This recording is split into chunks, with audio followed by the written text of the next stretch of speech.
Students, last video में हमने discuss किया था law of mass action, rate law,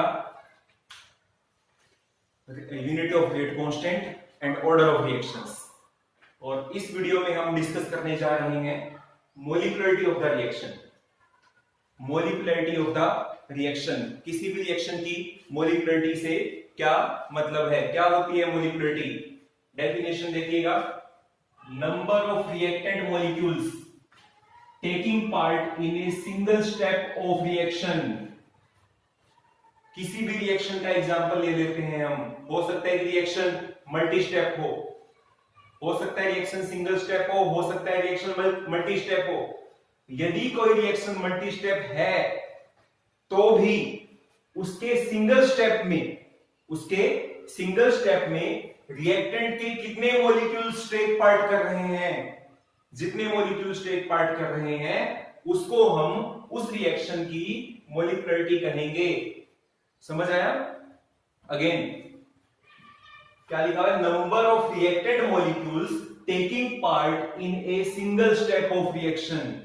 किसी भी रिएक्शन के एक सिंगल स्टेप में कितने रिएक्टेंट टेक पार्ट कर रहे हैं, कितने रिएक्टेंट्स के बीच कोलिजन हो रहा है, उसको हम क्या कहेंगे, molecularity of the reaction.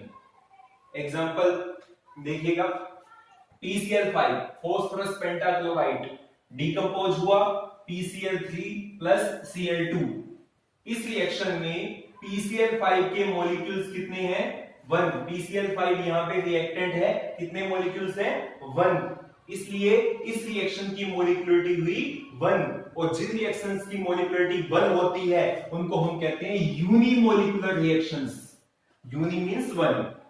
Next is the decomposition of HI hydrogen iodide to give hydrogen plus iodine. इस रिएक्शन में हाइड्रोजन आयोडाइड रिएक्टेंट है और इसके 2 मॉलिक्यूल्स ने टेक पार्ट किया है, इसलिए मोलिकुलरिटी कितनी हुई, 2। और जिन रिएक्शंस की मोलिकुलरिटी 2 होती है उनको हम बाइमोलिकुलर रिएक्शंस कहते हैं। उसके बाद next example is the 2SO2 plus O2 combine to form 2SO3 sulphur trioxide. इस रिएक्शन में रिएक्टेंट कौन कौन है, SO2 और ऑक्सीजन, ये रिएक्टेंट्स हैं। SO2 के कितने मॉलिक्यूल्स हैं, 2।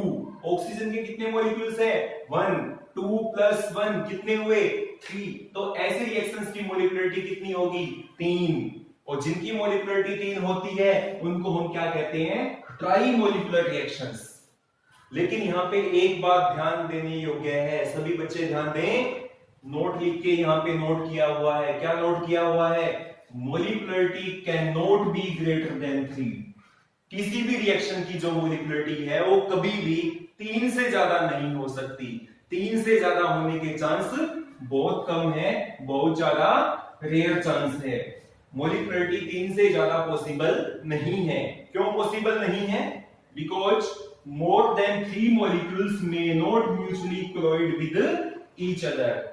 हमें पता है सबको कि किसी भी केमिकल रिएक्शन में रिएक्टेंट के पार्टिकल्स के बीच कोलिजन होते हैं, और जब रिएक्टेंट के पार्टिकल्स के बीच कोलिजन होते हैं तभी प्रोडक्ट बन पाता है। लेकिन यदि रिएक्टेंट के पार्टिकल्स 3 से ज्यादा है, तो उनके बीच म्यूचुअल कोलिजन होने के चांस बहुत कम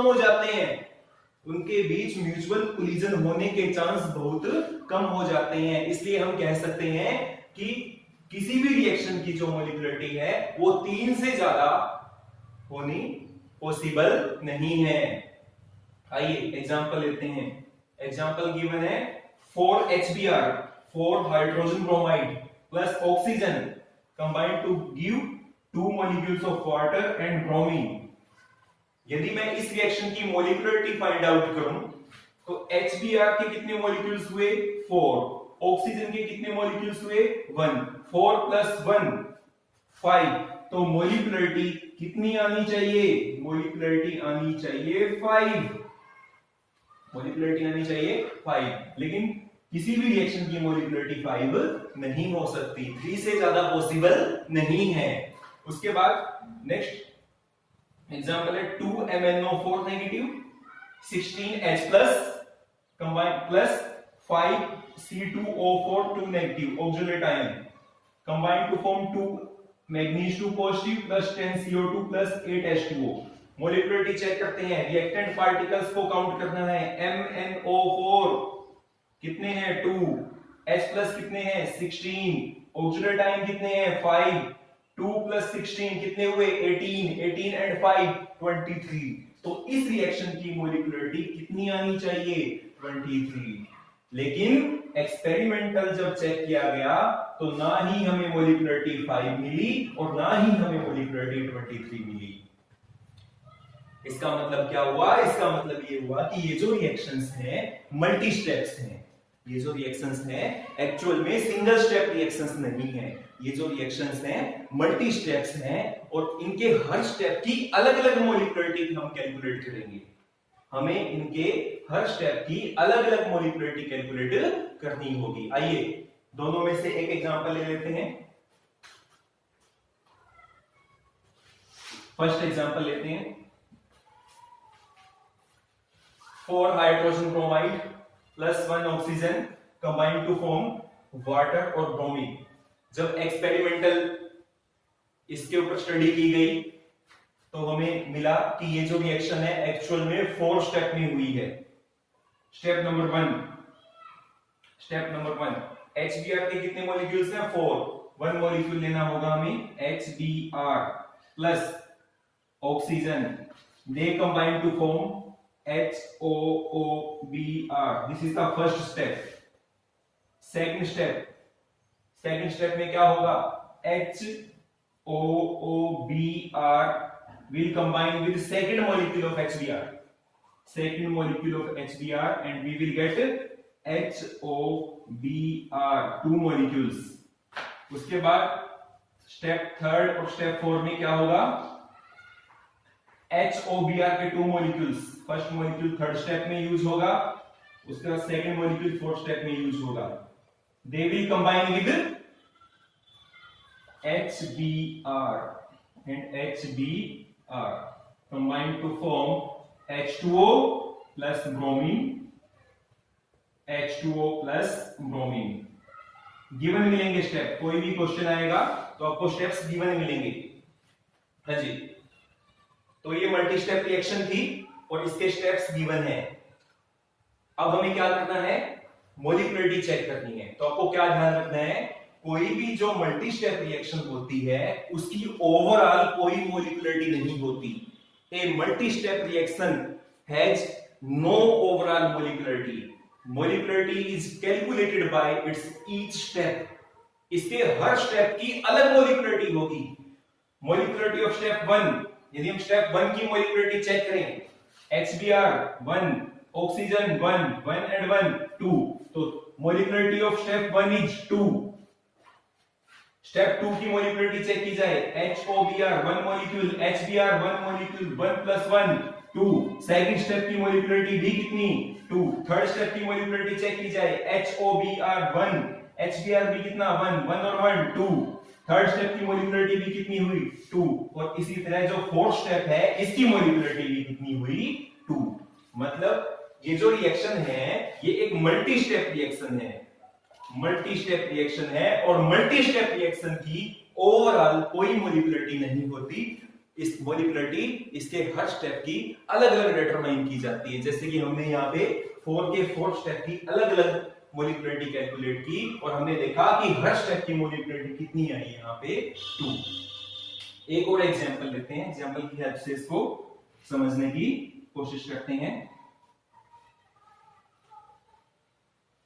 कैसा क्वेश्चन एग्जाम में आ सकता है?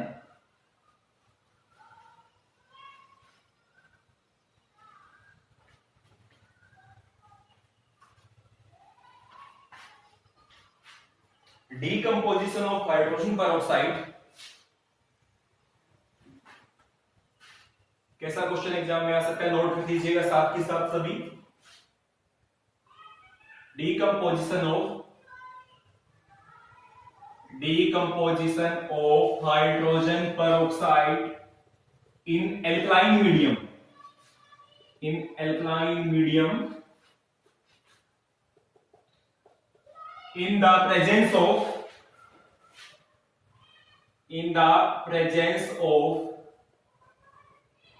iodide catalyst is given by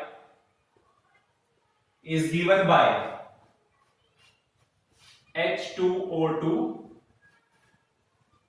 medium कौन सा है, एल्कलाइन, OH नेगेटिव, कैटलिस्ट यहां पे क्या है, iodide, and we will get water plus oxygen. Reaction को बैलेंस किया तो यहां भी 2, यहां भी 2 गिवन मिलेगा आपको ये। अब आपको कैलकुलेट क्या करना है, this reaction take place in 2 steps, लिखा हुआ है यहां पे, this reaction take place in 2 step. ये जो रिएक्शन है 2 स्टेप्स में हुई है। हाँ जी, स्टेप नंबर 1 गिवन है यहां पे, क्या गिवन है, H2O2 plus iodine negative, H2O2 plus iodine negative, H2O2 plus iodine negative combine to give H2O plus IO negative. Step number 2, H2O2 का second molecule H2O2 plus IO negative combine to give H2O plus I negative, H2O plus I negative plus oxygen. This reaction is slow and this step is fast. ये सभी आपको given मिलेगा। अभी तक हम केवल question लिख रहे थे जो बोर्ड एग्जाम्स में 1-2 बार पूछा गया है। अभी तक हमने क्वेश्चंस लिखा है। अब आंसर हमें क्या देना है, फर्स्ट आंसर हमें देना है, write the rate law expression, right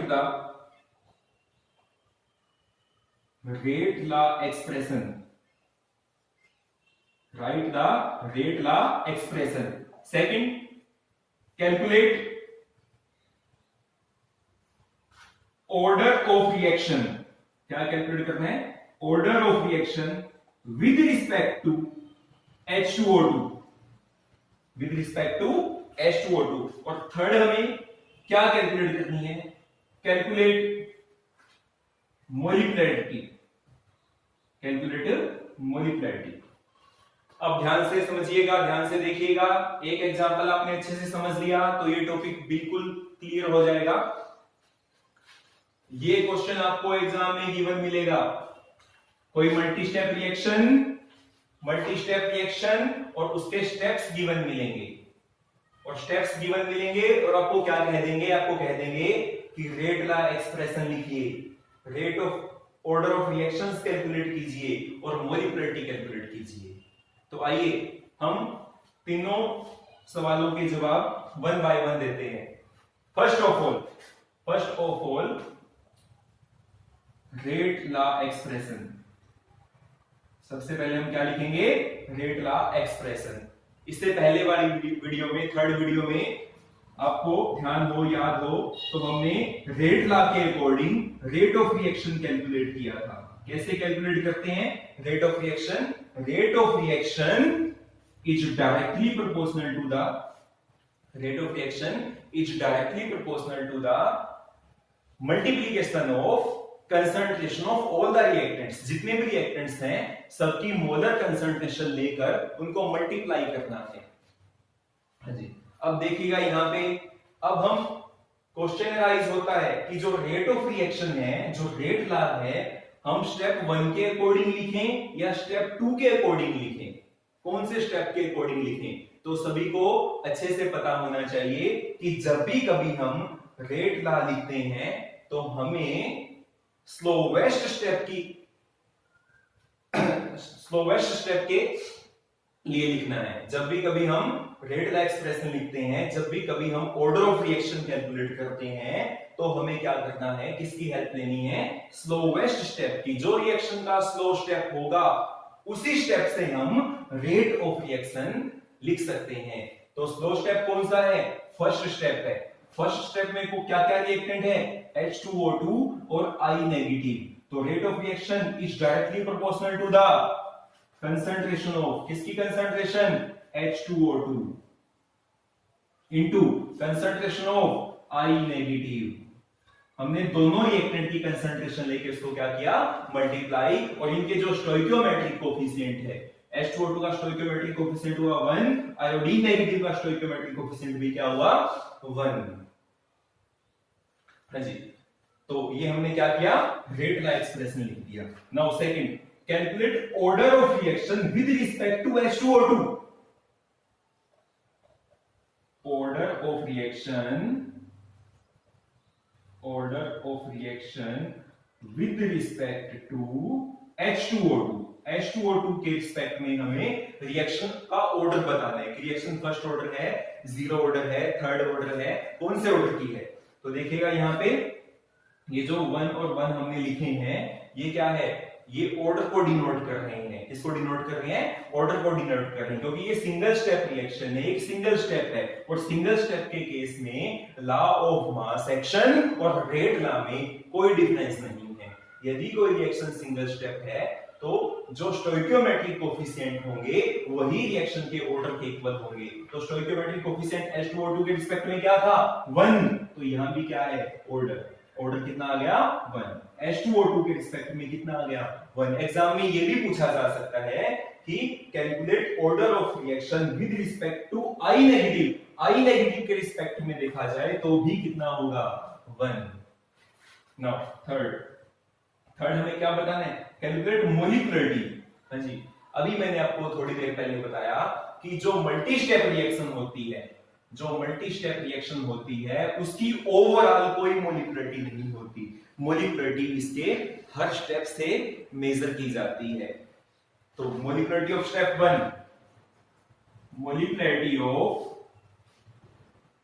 1, check कर लीजिएगा स्टेप 1 में कितने मॉलिक्यूल्स हैं। स्टेप 1 कितने मॉलिक्यूल्स है, H2O2 1, आयोडीन नेगेटिव 1, 1 + 1 2। तो स्टेप 1 की मोलिकुलरिटी कितनी आ गई, 2। मोलिकुलरिटी ऑफ स्टेप 2 में कैलकुलेट कर लीजिएगा कितने रिएक्टेंट मॉलिक्यूल्स हैं।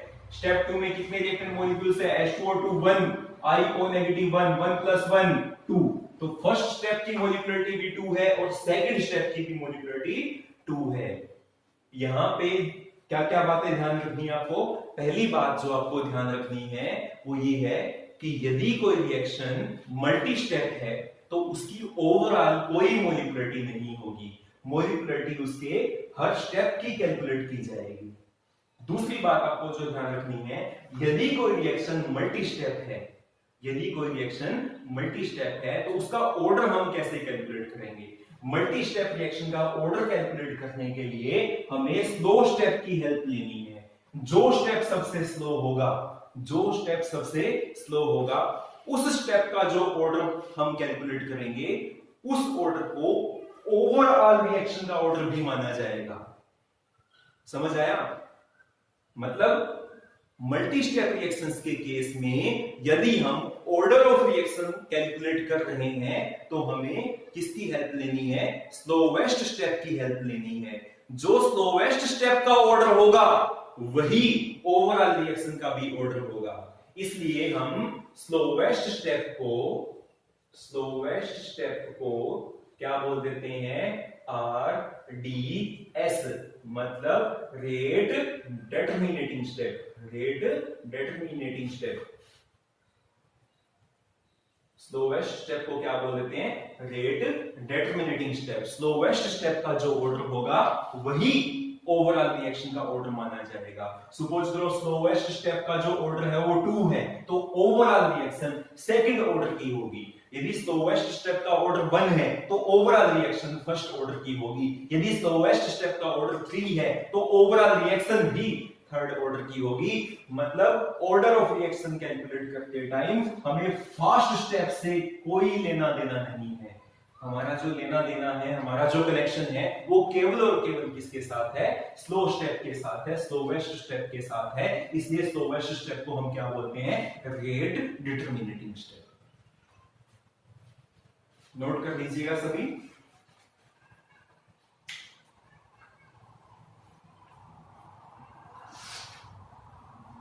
उसके बाद अब हम डिस्कस करेंगे difference between order and molecularity. अभी हमने यहां पे दो बातें डिस्कस की। क्या क्या डिस्कस किया? Order of reaction and molecularity. अब दोनों में difference between order and molecularity. Difference between order and molecularity.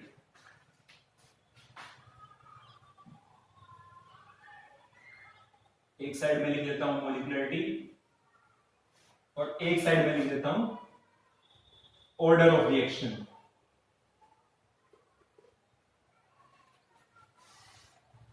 क्या डिफरेंस है इन दोनों के बीच? वेरी इंपॉर्टेंट टॉपिक,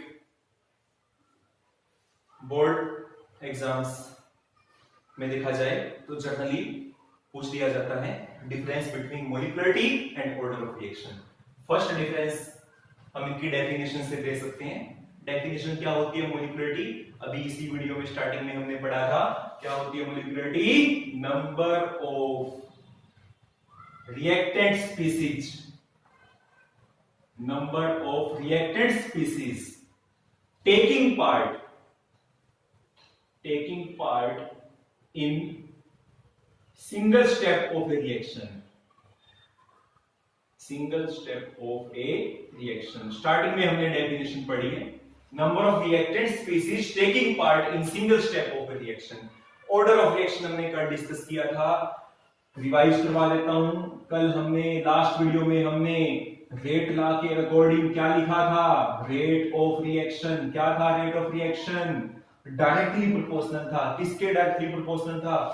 रिएक्शन हमने क्या ली थी? A plus B plus C combined to form any product. Concentration of A multiply concentration of B multiply concentration of C raise to power P Q and R। और जो P plus Q plus R इन तीनों का जो सम था वो किसके equal था? N।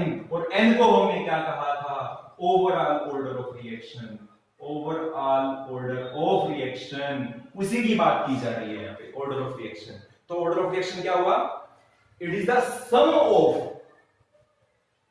Of power of P Q R। क्या है? पावर है। किसकी पावर है? कंसंट्रेशन की पावर है। किसकी कंसंट्रेशन यहां पे ली गई है? रिएक्टेंट्स की। It is the sum of power of concentration of reactants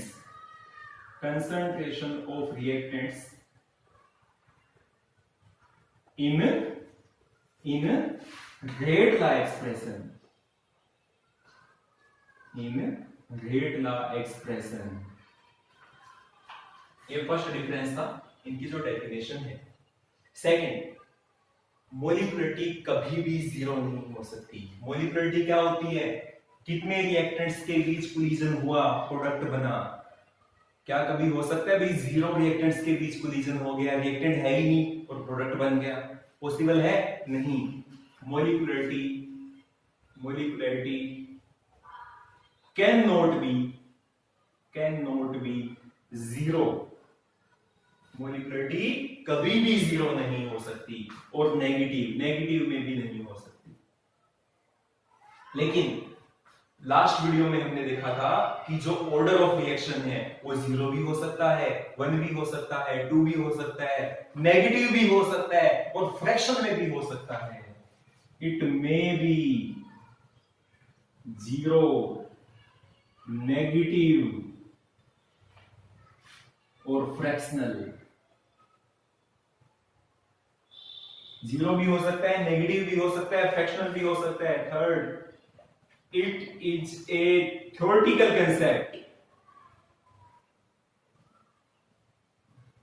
जो मोलिकुलरिटी है वो एक थ्योरेटिकल कंसेप्ट है। कोई भी रिएक्शन हम लिखते हैं, उसके स्टेप्स लिखते हैं, स्टेप्स लिख के कैलकुलेट कर लेते हैं कि हर स्टेप की मोलिकुलरिटी कितनी है। लेकिन हमने लास्ट वीडियो में क्या डिस्कस किया था कि जो ऑर्डर ऑफ रिएक्शन है ये एक एक्सपेरिमेंटल कंसेप्ट है।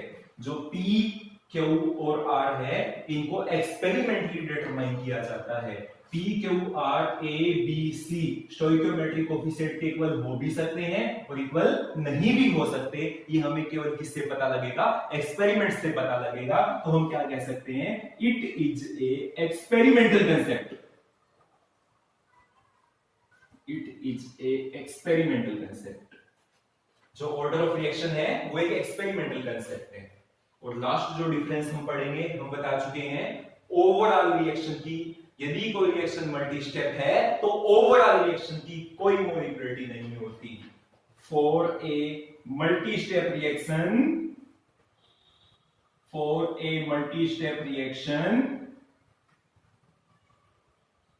It has no overall molecularity.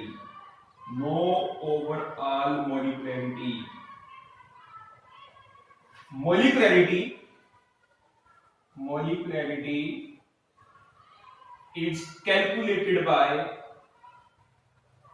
its each individual step। हमने अभी डिस्कस किया था थोड़ी देर पहले, कोई रिएक्शन मल्टी स्टेप है तो ओवरऑल रिएक्शन की कोई मोलिकुलरिटी नहीं होगी। हमें हर स्टेप की, हर इंडिविजुअल स्टेप की अलग अलग मोलिकुलरिटी कैलकुलेट करनी होगी।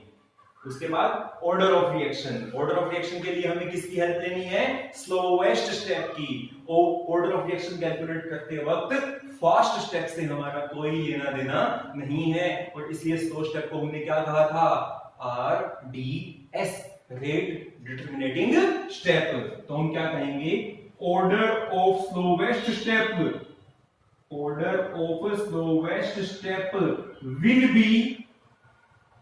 will be overall order of reaction। Slow step का जो ऑर्डर होगा वो ओवरऑल रिएक्शन का भी क्या होगा? ऑर्डर। तो ये हमने क्या डिस्कस किया? मोलिकुलरिटी और ऑर्डर ऑफ रिएक्शन में क्या डिफरेंस है। सभी इसको अच्छे से नोट कर दीजिएगा। उसके बाद हम 2-3 एग्जांपल्स और देते हैं।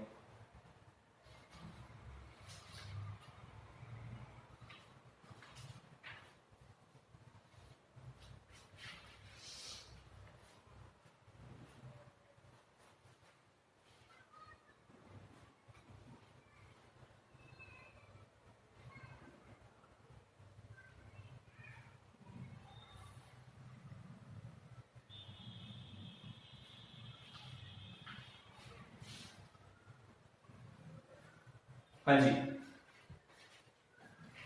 एग्जाम 1-2 क्वेश्चंस लेते हैं जो बोर्ड एग्जाम्स में पहले आए हुए हैं। Calculate overall order of reaction. Calculate overall order of reaction from the given rate का एक्सप्रेशन। रेट का एक्सप्रेशन गिवन है और हमें उनको देखकर क्या कैलकुलेट करना है? Overall order of reaction. क्या होता है overall order of reaction? n किसके इक्वल होता है? P plus Q plus R, सम के इक्वल होता है। तो क्या क्या गिवन है? रेट इज इक्वल टू, या रेट ऑफ रिएक्शन को शॉर्टकट में रेट भी लिख देते हैं, is equal to K into concentration of A multiply concentration of B। A raise to power 1/2, 1/2, B raise to power 3/2। First और second क्या given है? रेट ऑफ रिएक्शन, या क्या लिख देते हैं इसको? रेट किसके इक्वल है? K into A into B, A raise to power 3/2, B raise to power -1/2, -1/2। तो ऐसा क्वेश्चन आपको एग्जाम में दिया हुआ मिल सकता है। तो यदि ऐसा क्वेश्चन एग्जाम में दिया हुआ मिल सकता है तो आपको ज्यादा कुछ भी नहीं करना। अरे प्लस तो सबको आता है, सम करना तो सबको आता है। तो फर्स्ट रिएक्शन के लिए हम क्या कैलकुलेट करेंगे? Order of reaction, overall order of reaction, जिसको हम n से डिनोट करेंगे। कैसे कैलकुलेट करते हैं? ये जो कंसंट्रेशन की पावर है इनको प्लस करना है बस। 1/2 प्लस 3/2 कितना आ जाएगा 1/2 प्लस 3/2, यह आ जाएगा 2। और n की वैल्यू 2 आ गई तो हम क्या कहेंगे कि जो रिएक्शन है वो सेकंड ऑर्डर रिएक्शन है। जिस रिएक्शन के लिए ये रेट का एक्सप्रेशन लिखा गया है वो रिएक्शन सेकंड ऑर्डर होगी। हाँ जी, उसके बाद सेकंड, यहां हमें क्या चेक करना है, यहां भी हम क्या चेक करेंगे, ऑर्डर ऑफ रिएक्शन। यहां भी हम n चेक करेंगे। कैसे चेक करते हैं, जो एक कंसंट्रेशन की पावर है इनको सम करना होता है। तो 3/2 प्लस 1 माइनस 1/2, तो क्या हो जाएगा 3/2 माइनस 1/2, कितना आ जाएगा 1, और 1 आ गया तो हम क्या कहेंगे कि reaction is of first order. Reaction कौन से ऑर्डर की है, फर्स्ट ऑर्डर की रिएक्शन है। हो गया सोल्व। केवल हमने क्या किया, प्लस किया। प्लस क्यों किया, क्योंकि रेट का एक्सप्रेशन है, और रेट का एक्सप्रेशन है तो ये जो वैल्यूज है एक्सपेरिमेंटल वैल्यूज गिवन है, एक्सपेरिमेंटली डिटरमाइन किया गया है, इसलिए आपको केवल इनका सम करना है। एक तो इस तरह का क्वेश्चन आ सकता है। सेकंड कैसा क्वेश्चन आ सकता है, identify order of reaction, identify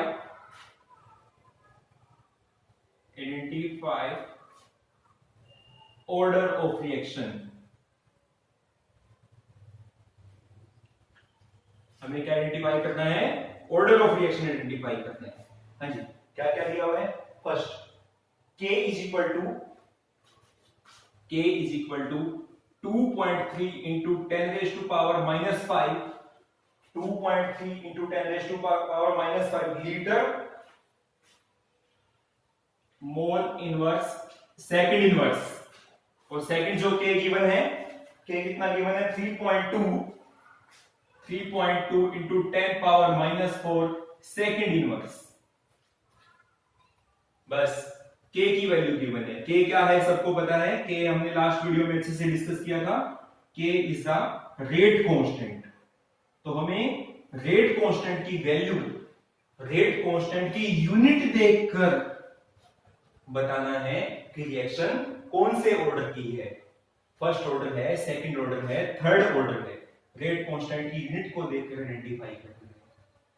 क्या कर पाएंगे आइडेंटिफाई, बिल्कुल कर पाएंगे आइडेंटिफाई, लेकिन आपको रेट कांस्टेंट की यूनिट पता होनी चाहिए। इसके लिए हमने कल एक फॉर्मूला भी ड्राइव किया था, लास्ट वीडियो में एक फॉर्मूला भी ड्राइव किया था। वो फॉर्मूला क्या था, unit of rate constant. Again बता रहा हूं क्या फॉर्मूला था, वो क्या फॉर्मूला था भाई, मोल पर litre power 1 - n second inverse. इस फॉर्मूले से हम रेट कांस्टेंट की यूनिट कैलकुलेट कर पाएंगे। अब देखो, यदि मैं यहां पे 2 पुट कर दूं, 2 n की वैल्यू 2 ले लूं, तो कितना हो जाएगा -1। ये माइनस पावर -1 हो जाएगी, और -1 से मल्टीप्लाई करेंगे, इसको -1 से मल्टीप्लाई करेंगे, देखो लीटर में -1 है और पावर -1 हो जाएगी, माइनस माइनस प्लस, तो क्या आ जाएगा लीटर मोल और सेकंड सेम आ जाएगा ना।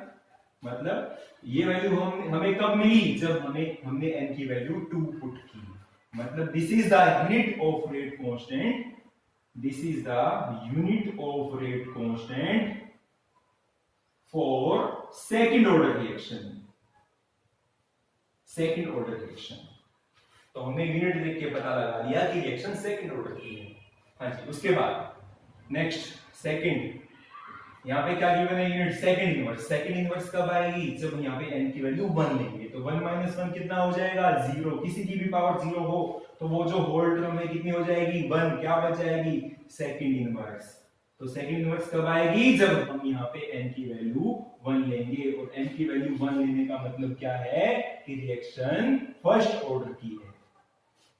तो इस तरह के कुछ क्वेश्चंस बोर्ड एग्जाम में पूछे जा सकते हैं।